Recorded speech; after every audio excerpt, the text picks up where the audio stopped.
seja bem-vindo a mais uma edição do Aquicultura. A criação de camarão em cativeiro é a prática conhecida como carcinicultura. E o Brasil é expert nesse cultivo, viu? Em 2020, o Nordeste foi responsável por 99,6% da produção brasileira de camarão, liderada pelo Rio Grande do Norte, em seguida Ceará. Quando a gente fala de vendas externas, os principais destinos desse produto são os Estados Unidos, China e Hong Kong. E o Instituto de Pesca apresenta uma inovação: tecnologia para produzir camarão marinho longe do mar. A gente vai saber mais informações sobre como anda o cultivo de camarão no país e sobre essa inovação agora com o nosso entrevistado, o Fábio Rosa. Ele é pesquisador científico do Instituto de Pesca de São Paulo. Fábio, seja muito bem-vindo e obrigada pela sua participação. Olá, Raíssa, eu que agradeço a oportunidade e fico à disposição. Eu que agradeço a sua presença e começa situando para a gente, então, que tipo de cultivo de camarão a gente tem hoje aqui no Brasil? Bom, nós temos várias formas de se criar camarão, inclusive várias espécies, né? Desde camarões criados em água doce, né, exclusivamente água doce, que são os camarões de água doce, que temos aí até duas espécies, o gigante da Malásia e o camarão da Amazônia, que podem ser cultivados, aí sim, numa situação de água doce. Na parte de camarão marinho, basicamente uma espécie que domina a nossa produção, que é o Lithopineus vanamei, também conhecido popularmente como camarão branco do Pacífico, que, aliás, é o mais criado no mundo, né? A produção, 90% da produção mundial de camarão é esse camarão branco do Pacífico. E aqui no Brasil, existem diversas formas de se criar essa espécie.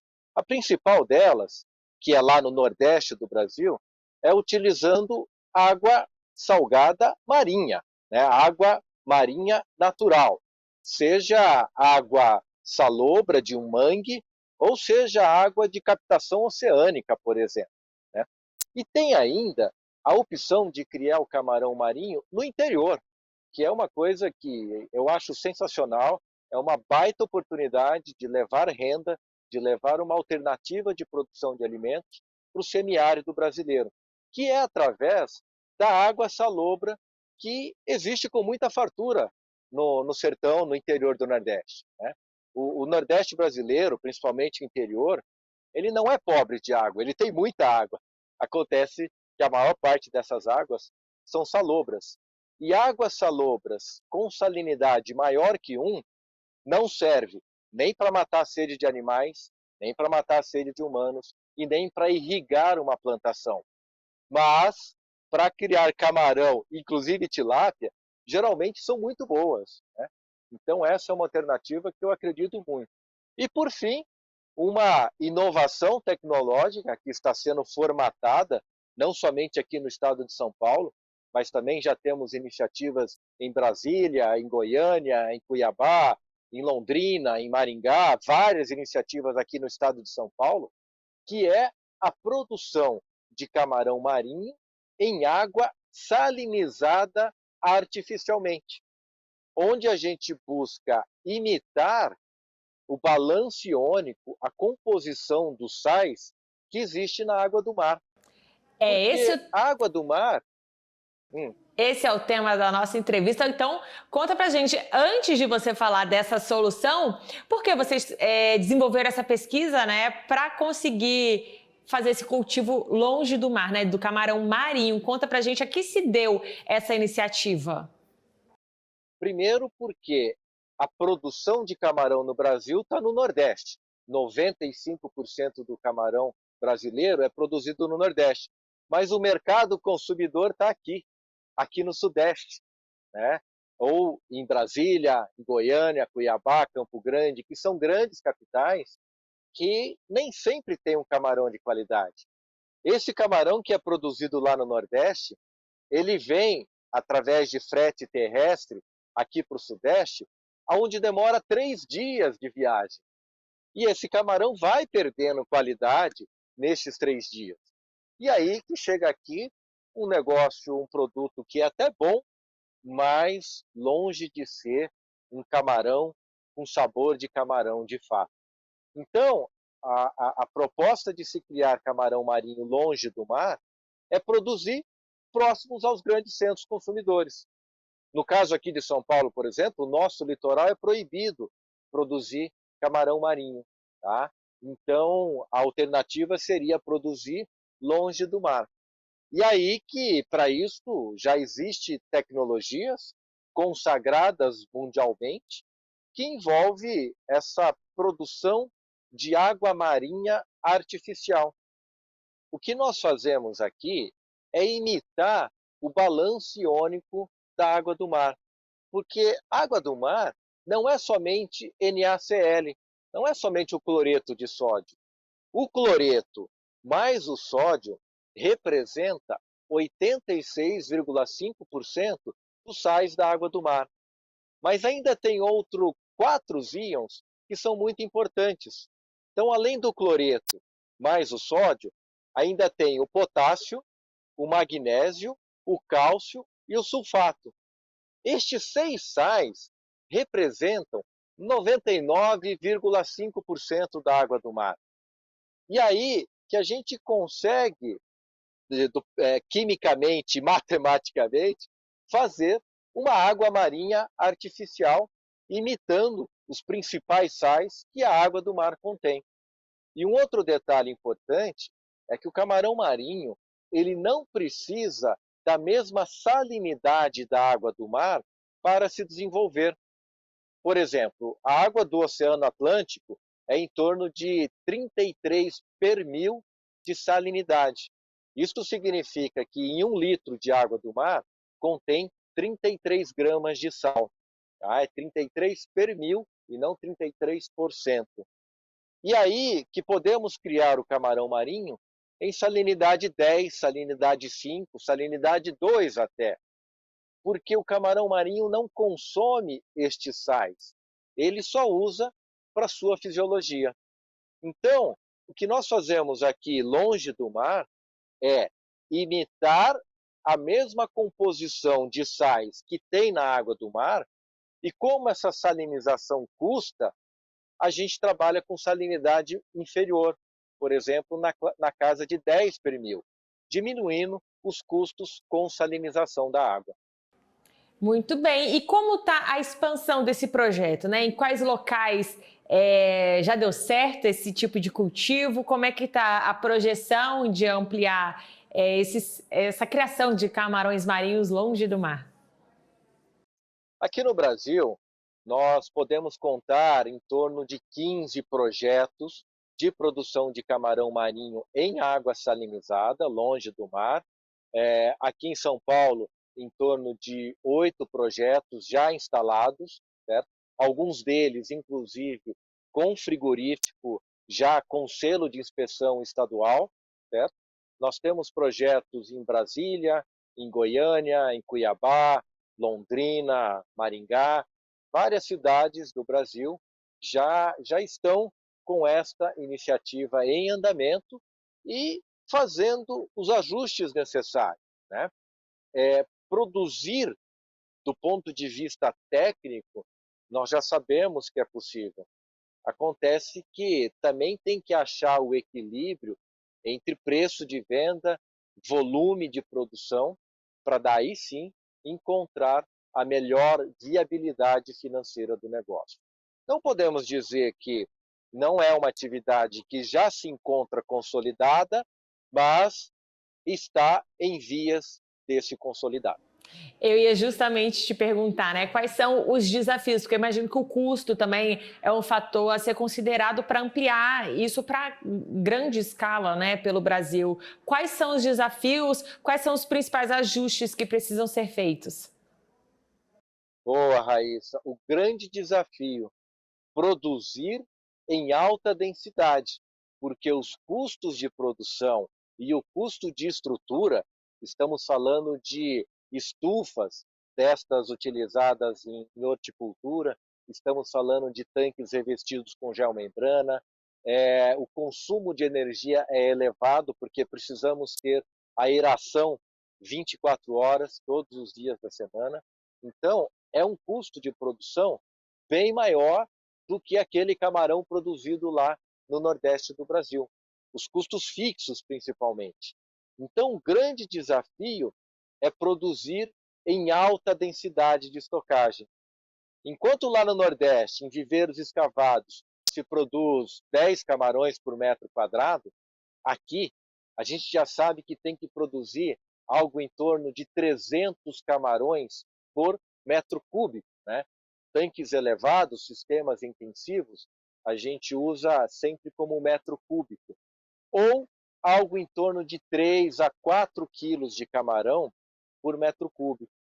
E aí que é o grande desafio, que inclusive é o motivo da pesquisa que eu venho fazendo aqui neste projeto em Jaguariúna, através de uma parceria público-privada entre empresa, fundação e Instituto de Pesca, aonde eu venho estudando as densidades de cultivo de 150, 300, 450 e 600 camarões por metro cúbico. E esse que é o grande desafio, porque quanto mais camarão por metro cúbico, maior quantidade de ração a gente tem que fornecer no sistema. Ração contém proteína, proteína contém nitrogênio, parte desse nitrogênio o camarão retém para o seu crescimento e parte ele excreta na água através das brânquias e das fezes, e excreta na forma de amônia. A amônia é tóxica para os camarões. E aí que existem bactérias benéficas, bactérias do bem, que vão converter essa amônia em nitrito, que é menos tóxico do que a amônia, mas também tem a sua toxidez. Aí depois tem um outro grupo de bactérias que quebra esse nitrito em nitrato. Aí sim o nitrato é uma forma do nitrogênio mais tranquila de se conviver com ele. E aí que eu sempre falo, né? Cria-se água, porque estando tudo bem com a água, também estará tudo bem com os camarões. E todo animal de produção, ele não expressa o seu potencial zootécnico se ele estiver fora da sua zona de conforto.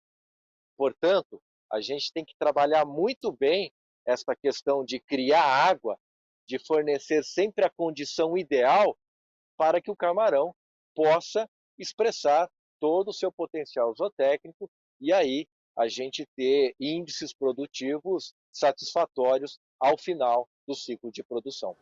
Ótima explicação que se encaixa e se enquadra até outras espécies, né? A gente sabe que a água é primordial aí para nossa aquicultura. E eu queria saber, esse camarão, as características, a qualidade dele, da carne e tudo mais, é semelhante, é parecida com a do camarão criado no habitat natural, digamos assim? Não, Raíssa, não é semelhante. É bem melhor. Por um motivo muito simples, por um motivo muito simples.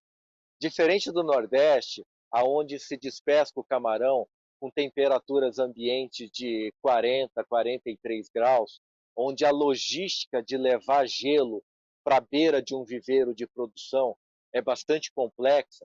Nós estamos falando de 4, 5 toneladas de gelo que tem que sair do caminhão frigorífico para poder entrar o camarão. E esse gelo fica em temperatura ambiente, vai derretendo, vai perdendo o seu frio. Aqui, no estado de São Paulo, por exemplo, além de temperaturas menores, a gente trabalha com menores volumes de produção e consegue dar um cuidado maior nesta questão do gelo no momento do abate. Então, este camarão é abatido com fartura de gelo, porque isso é muito importante, primeiro para insensibilização e depois a morte em si.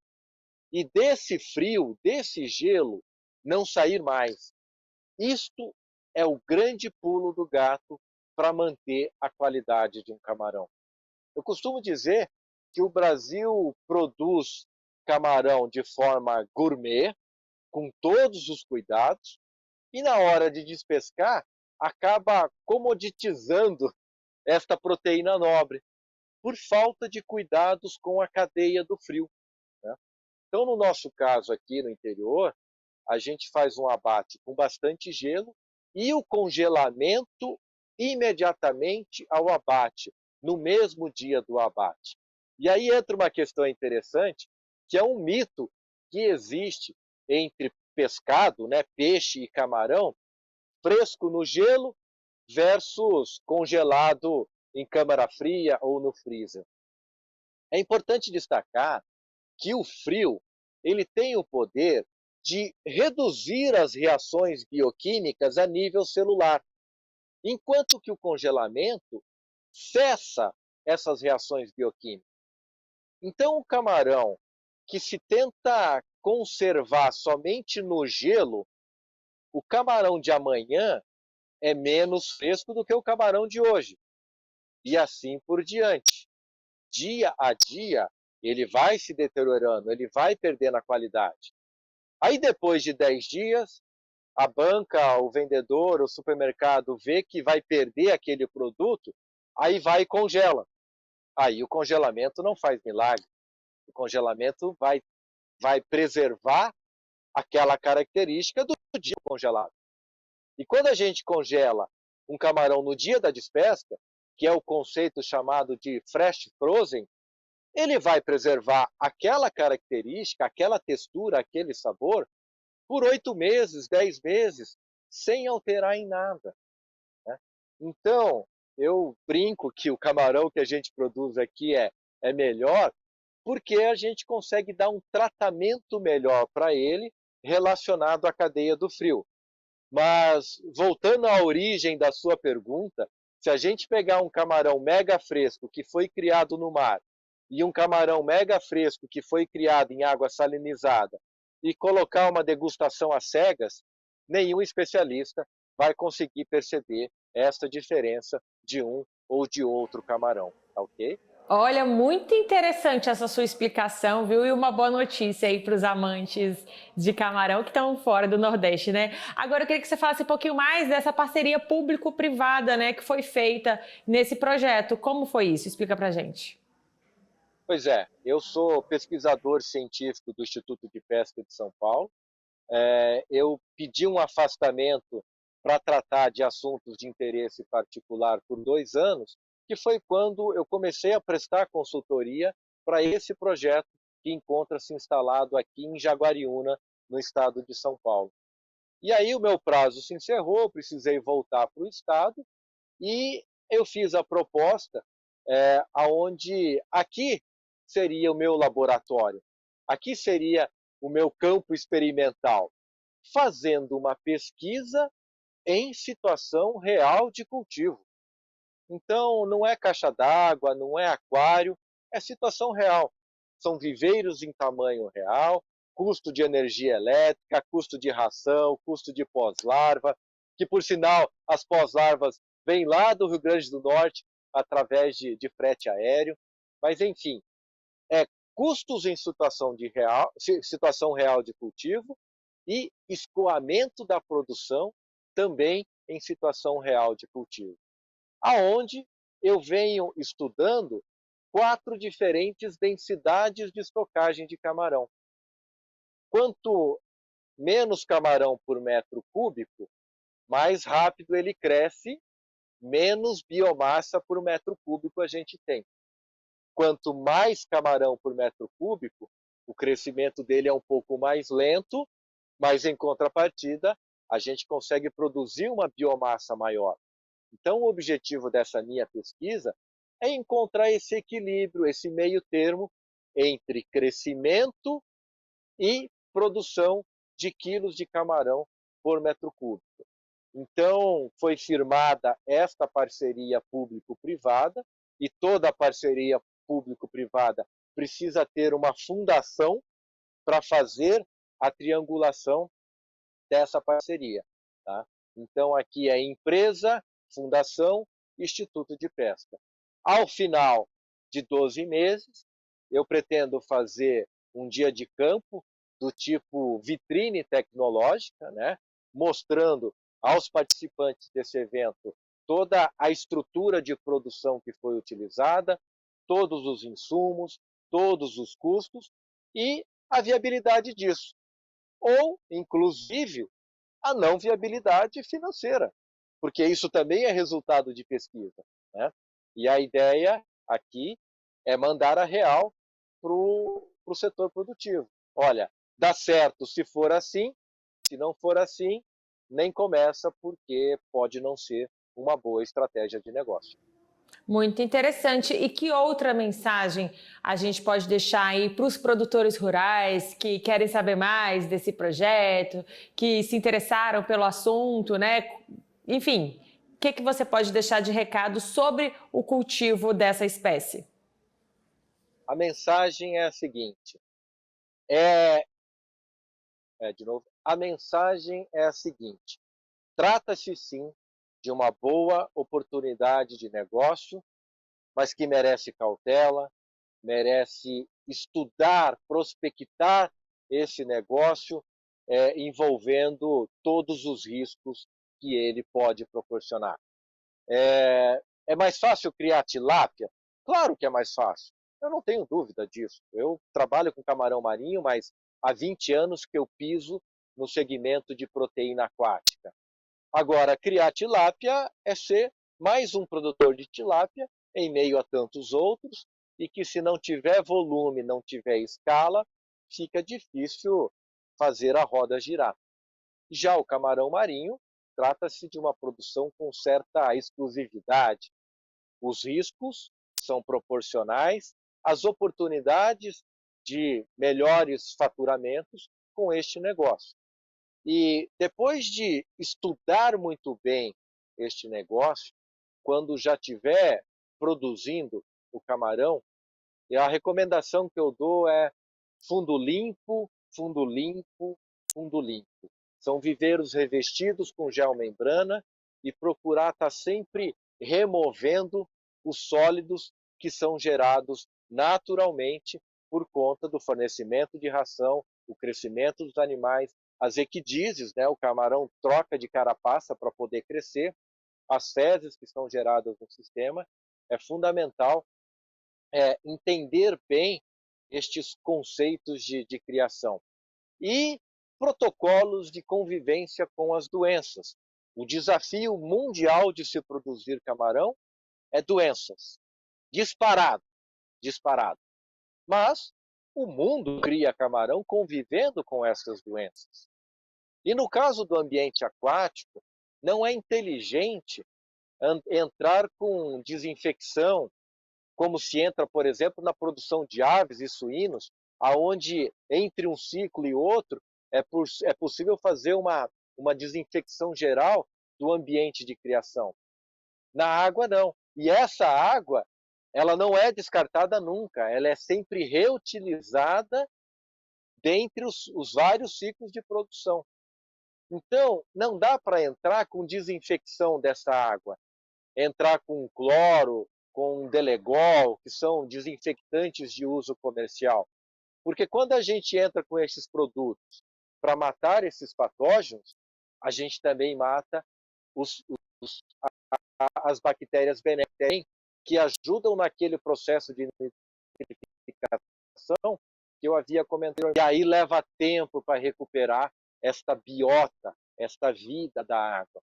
Então, a estratégia é entrar com pró-vida, com probióticos, com pré e probióticos, estimulando um ambiente saudável, uma água saudável, para que o camarão possa se desenvolver de forma adequada.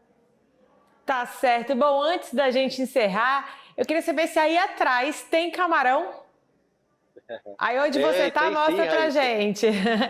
Tem sim, Raíssa. Está um pouco escuro porque a luz está sobre mim, mas eu vou afastar um pouco. Vai dar para ver aqui o tanque de produção ao fundo. E aqui, só para terem ideia, eu vou passar um pulsar bem curto, mas eu acho que vai dar para ver a quantidade de camarão que tem aqui. Só um pouquinho que enroscou. Agora sim. Vamos ver.